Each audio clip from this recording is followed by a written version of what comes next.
Sexuality ಲೈಂಗಿಕತೆ ಮಿತ್ number 22.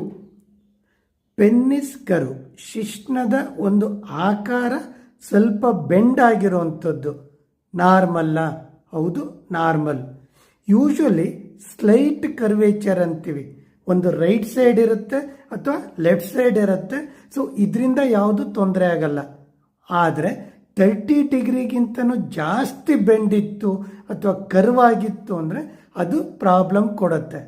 ಜೊತೆಗೆ ಈ curvature ಇದ್ದು ಪೇಯ್ನ್ ಆಯಿತು ಅಂದರೆ ನೋವಾಯಿತು, ಡಿಸ್ಕಂಫರ್ಟ್ ಆಯಿತು, ಯೂರಿನ್ ಮಾಡಿದಾಗ ತೊಂದರೆ ಆಯಿತು, ಅಥವಾ ಇಂಟರ್ಕೋರ್ಸ್ ಮಾಡಿದಾಗ ವೆಜೇನ ಎಂಟ್ರಿ ಆಗಲಿಕ್ಕೆ ತುಂಬ ಕಷ್ಟ ಆಯಿತು, ಆವಾಗ ಡಾಕ್ಟ್ರನ್ನ ಕನ್ಸಲ್ಟ್ ಮಾಡಬೇಕು.